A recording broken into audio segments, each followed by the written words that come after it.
Hello and welcome back to the channel. While browsing the chess.com variants, I came across Chaturanga. Apparently, this was chess before chess. In Chaturanga, the bishops are called elephants. They can only move 2 squares diagonally, and they can also jump. The queen is called the counselor and can only move 1 square diagonally. The rooks are called chariots, but they're still rooks, and pawns can only move 1 square at a time, so no en passant. In this video, I'm determined to conquer this ancient form of chess and win all 3 games. Let's get into game number 1. And don't worry if those rules were a lot to keep track of. I've barely played this variant before, so we'll learn this together as we go. Alright, game number 1, we're playing as black, and as far as strategy goes, I'd imagine that we should still fight for the center just like regular chess, so let's go ahead and push a pawn towards the center. We can't double push, but we can always just move twice in a row, although generally that's advised against in regular chess. Our opponent plays counselor to f2. I'm just going to push my pawn again, and kind of blindly follow my normal opening chess principles. I mean, when I see a reason not to, then I won't, and I'll change my plan accordingly, but for the meantime, we'll fight for the center, probably develop my knights, as you would in normal chess, and I'm going to have to figure out how these actually get developed. There's no fianchetto because these move 2 squares at a time diagonally. So these guys will either make their way towards the center or right to the edge of the board on the first move, and I'd imagine right towards the center makes a lot more sense. So I wouldn't want a pawn in the way, for example. So I'm thinking knights here. These guys just jump towards the center, and I've actually seen this technique done before in the previous times that I have played this variant, where the opponent plays the king forward, draws the chariot over, basically the rook, but draws the chariot over and then drops the king back into that empty space to do kind of like a pretend castle. My opponent has now taken a full minute for this first move, and we are playing 3+2 at the moment, meaning 3 minutes base time, 2 extra seconds each move. And they are ticking down the clock right now.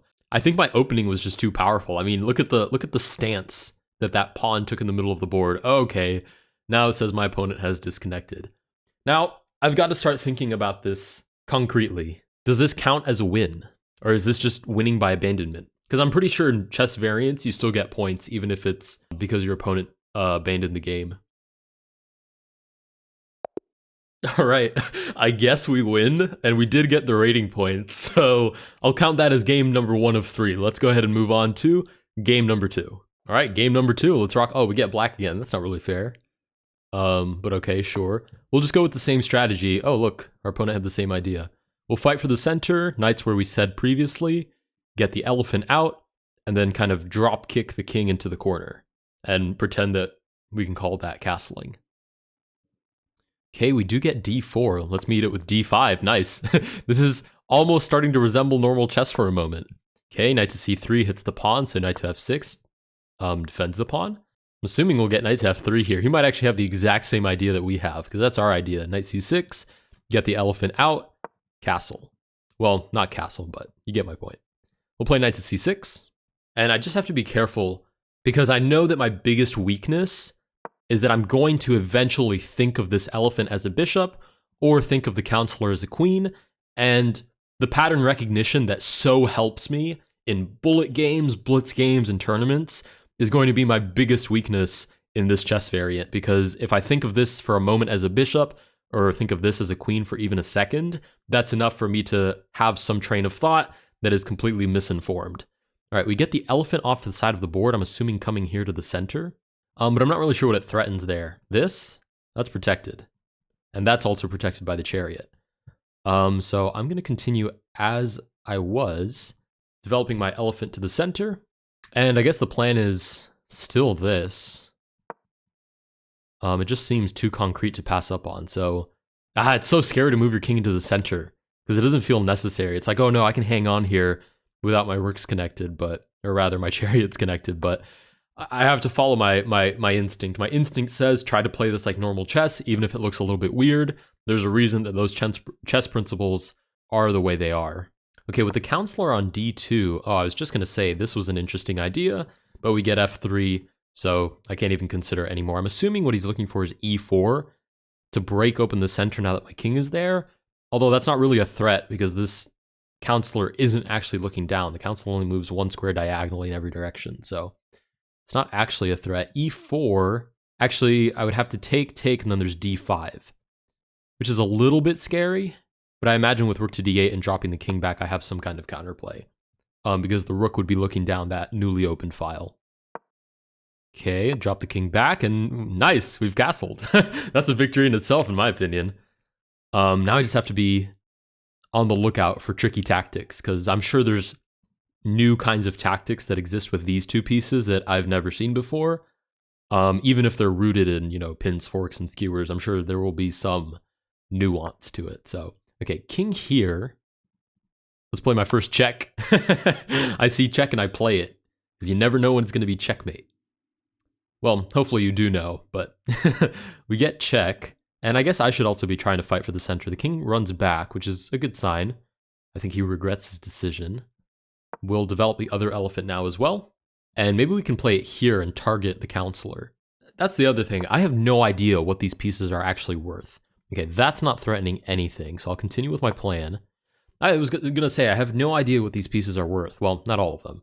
I know this is worth a point, this is worth 3, and chariots have to be worth 5 if they move exactly like a rook does. But as far as the elephant and the counselor, I'm not sure what they're worth. I'd probably say the elephant is worth like maybe 3 points. Maybe it's worth the same as a knight. I guess it also depends on if you actually know how to play with it. So I'll play e6 here, threatening the elephant. Because that makes a big impact. If you actually know how to use these pieces, they can probably be worth a lot more to you. Whereas if you don't, it might as well be a couple of pawns hanging out here. All right, let's see. e5, breaking open the center. Seems a little bit premature considering that this isn't actually a queen. So I'll play my counselor here, but then elephant here. Okay, I'll play a6 first. a6 first, then I'll play my counselor here. We're getting... Oh, I trapped my own elephant. Yeah, yep, I did that. That was me. I did that, guys. All right. Oh, and I can't even play b5 to try to get a good pawn structure in exchange, because pawns only move one at a time. That's pretty frustrating. Okay, let's play this, so we can recapture at least. Wow, that's quite annoying. I didn't even realize that a6 would trap my knight. Or my elephant, rather. Let's take back. Okay, I only have 37 seconds, so I kind of need to focus here. If I can just play a solid game, I'll be happy. We're threatening this at the moment, and he didn't notice, so we'll take with check. Okay, this isn't actually threatening anything. Oh, yes it is! It's defending that! Oh, I'm so blind. I'm so blind. That was so bad. Oh, that was so bad. All right, let's just go back. Retreat. Everybody retreat. Nobody step foot outside of the castle grounds ever again. Oh my goodness, of course that was defending that. Oh, I thought of it as a knight. That's the problem. I looked at it. I said the knight is standing on c5. It's not doing anything. And it sure was. It sure was doing something. All right, let's go ahead and block the pawn structure up. We don't want this chariot to have an open file to work with, so we'll block it. This is probably, if I win this, it's going to be on time scramble, because I'm not seeing how I can concretely come back in this game. I'm not even sure how to use half my pieces. So this is, oh my god. It's funny, but I'm not even gonna lie, it's kind of frustrating. We'll stop this pawn push. This knight has nowhere to go. We should probably reroute him. Let's play this. Okay, we'll take back. Okay, we're up on time now. Let's go ahead and stop that rook from entering the position. This pawn is well defended, so we'll probably reroute the knight again. We can bring the chariot to this semi-open file, because that is a weakness. He's down to 14 seconds. So if I can just, and this is the bullet player in me coming out now, if I can just complicate the position enough, it's a victory for me. So let's go ahead and target this pawn. Okay, knight moves, which means it's not defending this anymore, so we'll take with check. Very promising, very promising. Oh, we're so close to the flag as well. We'll take. Check. Come on, come on, check. Let's pre-move this little number. Double our rooks, always a good idea. Okay. Let's play. I don't need to panic, right? I'm still up on a lot of time, so I can play this nice and controlled. And we get the flag! Oh, that was such dirty chess. Oh my goodness. Yeah, he played very concretely. He defended a pawn, I didn't notice it was defended, and I lost a piece for it. I mean, I can't complain about that. And we came back on bullet ability, just sheer bullet ability. That was it. Okay, we did win our second game by the skin of our teeth. I want to make you guys proud in this video, so let's make this third game a more solid one. Let's move on to game number 3. All right, let's go.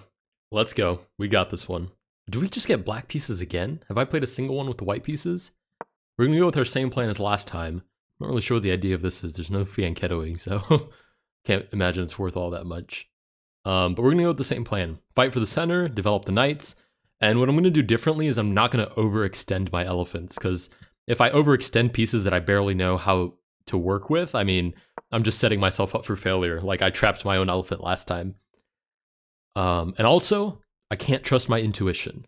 My intuition is worth very little here. For certain things, like in the last game, the chariot coming and attacking my pawn and me moving it forward almost instantaneously, intuition is good for that because all of those pieces I'm familiar with.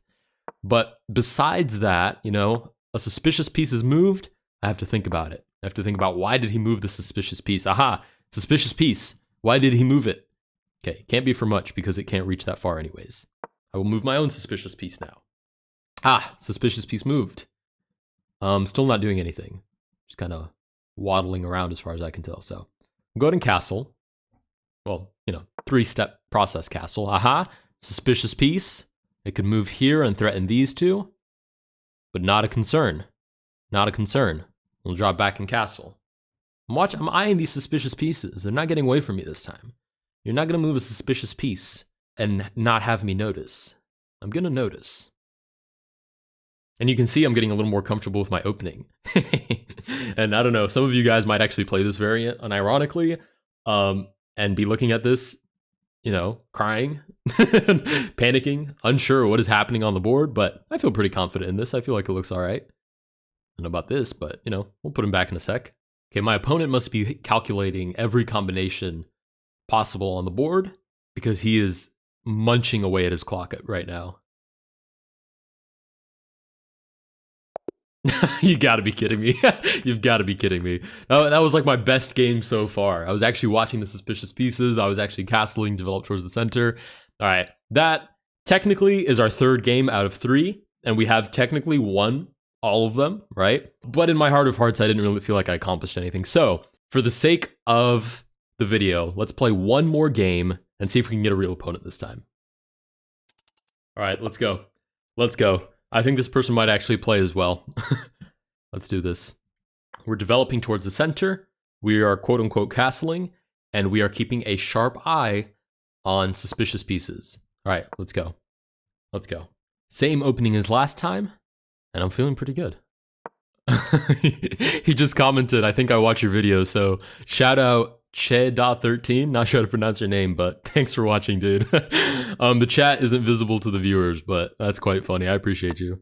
All right, we'll play D5. Oh, no, I feel bad. I don't want to win anymore. That's a lie. I do want to win. I want checkmate. All right, we're defending this pawn. And let me respond to him real quick, too. All right, I said thank you, good luck, because, you know, sportsmanship. All right, let's keep developing. We're looking for elephant here, bring the king up, rook over, castle, plan as usual, and watching out for suspicious pieces. Okay, sure. Let's go ahead and develop the elephant. Again, I can't think of it as a bishop or else I'm going to make incorrect moves, right? It's an elephant. It's not trapped here. It can jump right over and go to this outpost. All right, we'll move the king up. Hold on, I'm watching for suspicious pieces. It could move here and give check, which actually would be quite annoying. So maybe I should play here. Problem is, it could also move here and give check. So this whole plan is not down the drain necessarily, but it's not looking too good. Let's go ahead and develop instead. We'll develop instead. Okay, we get the elephant out to A3. Again, watching suspicious pieces, so I'm guessing it's coming to C5. Can I do anything about that? And should I do anything about that? If it comes here, it's looking at E7, A7. Which, not really a concern, I don't think. So I'll go ahead and move my counselor to D7. I feel pretty well developed. I'm not sure what I'm going to do about the castling situation. Okay, we get counselor to D2. So obviously he's looking for, well, maybe not obviously, but it's likely that he's looking for king to E2. And since there's nothing I can do about that, he can still castle safely. Whereas I cannot. What I can do is try to cause him some problems. So what about knight here? Hitting the elephant, and I'm down to a minute 30, so I don't really have a lot of time to calculate this out loud. But we're going to try this, hitting the elephant, and I'm assuming that my knight is worth less than the elephant, question mark? I say that with not a lot of confidence, but if I get immediately overpowered after this trade, I'll know for sure. The elephant could also move away to either of these two squares and hit my counselor, which honestly I'd probably be willing to give up. Because I barely know how to use this thing unless it's like in a bare endgame with just pawns. All right, he plays knight here, looking for this check, which is definitely a fork. So I'll go ahead and defend that. Not as happy about this trade, but I guess it's still reasonable. Oh, it might have been better actually move my counselor back to defend. But I played too fast for that. That's the thing, it'll get you on the time trouble. We get h3. I can't play here because to hit this because he can just take. So I'll trade my knight for the elephant and see what's up. What's up with the elephant? Is he mad that I took his elephant? No, he's going to capture towards the center. Oh, that's pretty bold, actually. Let's play this and hit the counselor. It's funny because I'm not really afraid of any trades. If anything, I'm kind of looking forward to trading, so there's less pieces on the board. It's a little bit less of a headache. Let's go ahead and trade that off. Well, pre-move, he knows what's up. He definitely saw that. You know, he knows what to look for. We'll play c6, which does close in my own counselor, but I'm sure I can find a way out for her this way. In the meantime, I block off this file for the rook, and I don't think I have too many weaknesses to speak of besides that. I mean, this could be a little bit annoying. That'd probably be his best course of action. He moves back instead. Let's go ahead and reroute the knight. It's not doing anything on the square. It's well dominated here. So maybe knight to d6, maybe knight to c7. We can now kick out the knight on e5, which looks pretty good to me. Okay, we do get knight to f4, threatens this, and I think I'm willing to give that up.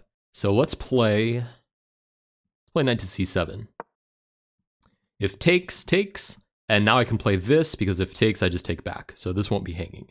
Actually, this wouldn't be hanging anyways. If he took, I'd take back with the king, and that would still defend the elephant. Wow, calculation is very strange. I don't particularly like calculating with pieces that I'm unfamiliar with. It's very hard to get a grip of what's actually happening on the board. I'd imagine a good series of moves now would be to kind of slowly pawn storm. Again, pawns only move one at a time, which is, again, rather frustrating, but we'll go ahead and move up slowly into the position, start either kicking out his pieces or making him trade and grab some space while we're at it. All right, we'll play this. Feeling pretty good, feeling pretty good. Okay, he doubles his rooks, but he's looking at this. So even if he does this long maneuver, I can play a6 before he gets there. Let's go ahead and continue with g5. Maybe g4, I can look for this break. Ooh, that's interesting. That's very interesting. g4, and then I can recapture with the elephant. Sweet! We could even offer this trade as a sort of discovered attack to get into the position. Optimistic, optimistic. You can play the counselor here. Bring it into the position, would stop the knight from entering, since the knight really has no other way. Okay, rook over, well, chariot over, hits the pawn. I guess I kind of have to defend it with the rook. Or rather, the other chariot. Okay, he's down to 10 seconds as well. Let's focus up here. Let's play this, offer a trade. Sweet. Okay, he comes in, but this is both of these are defended, so I'm not concerned about that. Okay, okay. This guy's trapped, I've just noticed. Let's play this. And get him out of there. He really has nowhere to go other than coming back, sure. Let's push. And we can bring the other chariot over to g8 now as well. Oh, that's... Ooh. Okay, let's move you up, I guess. Oh, that could have been a fork right there as well. He didn't notice. Oh, what am I going to do here? I'm going to go for broke is what I'm going to do. Let's do this. Let's do that. Go for broke. We'll take with check. Trade. Bring the other rook over. This is hanging, but I have some initiative. Okay, we'll move this out of the way. This is kind of an issue. So let's play this back. Okay, sure. What do I do here? That's an elephant, so I guess I can just kick it out. He has to come back. Sweet. Let's play offense again now. Stop the elephant from escaping this way. Okay, he's gonna try to force the matter. Let's play this. Oh, I'm so low on time. Okay, truth is I don't need to revolutionize this game right now. I just need to not flag. And I get 2 seconds back for every move. So that shouldn't be terribly difficult to do. Okay, he's got the same idea. We might even go for a draw here. But I'm going to try to play tricky if I can. Let's play this. Hit the pawn. Nice, we get the pawn. Let's see. I'd have to reroute the rook to grab this one, though. So reroute back to grab d4. Okay, we grab d4. That's good. That's good. We'll move the rook out of that corner in a moment. Out of the center in a moment. All right, we'll get him out of here. Don't want him to fall victim to any silly traps. So let's go there. Sure, I guess we can start pushing. And I would love to get this move in, but I need the knight to go first. So let's play this. Oh, check, I have to defend. Ooh, I can trade. Okay, that's fine. I'm happy to trade. I'd actually feel more comfortable in an endgame right now. Okay, takes. Looking for this push. I have to remember that these pawns move really slowly, so if I want them ahead, I need to give them a head start. Okay, this guy's pretty much trapped. Can't go here, can't go here. So that's pretty good. I think we're in business. All right, let's go ahead and reroute the rook. Oh wait, he can't attack that anyways because it's defended. Sure, let's push the king and try to get this pass pawn going. Let's hit him with that. Recapture. Reroute the rook this way. He's going to try to develop, so I'm going to try to skewer him for the chariot back here. Okay, he doesn't let me. He's going to come from behind with the chariot instead. Let's move ahead. Okay, he comes back. Let's go this way. Okay, he's trying to cut off our king, so let's try to push this pawn so we can get our king in the game. Okay, maybe we can get mate here in a moment. That would be fantastic. That would be fantastic. Okay, he blocks the mate, but we can come back and catch this pawn. Still a lot of opportunities here on the board. Yeah, he can definitely come for this pawn, so I have to defend. If check, I'll move this way. And if he takes, then maybe I can... Oh, I can't push. Well, I can push because my own chariot defends it. Sure, we'll hit the chariot. Okay, we'll take this. I lose this pawn now. Okay, let's go this way. Try to come back for this side of the board. Okay, move out of the way. Trade. Oh, is this winning? I think this is winning still. Question mark? It's probably a theoretical draw, but he has to prove that. Which is not easy to do when you're low on time.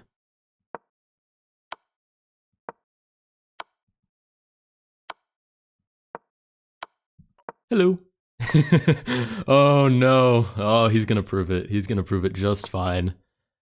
Yep, check. Or he can do it that way as well. And might as well promote. Good game, my friend. Wait, what is happening? Hello? Oh wait, he offered me a draw. My bad. Yeah, this is a draw. I don't know. I don't know how that would end any other way. All right, that was such a good game. All right, I had to let him know that he was going to probably make it to YouTube and that he played a great game. And he said the same GGs. I was pretty happy with that. We didn't win, but I'm more fulfilled by how that game went than any other game that we did today. So if you guys did enjoy this video, please consider liking and subscribing. I do want to play more of this, so let me know if you guys are interested in seeing more of this. And I will see you guys in the next one.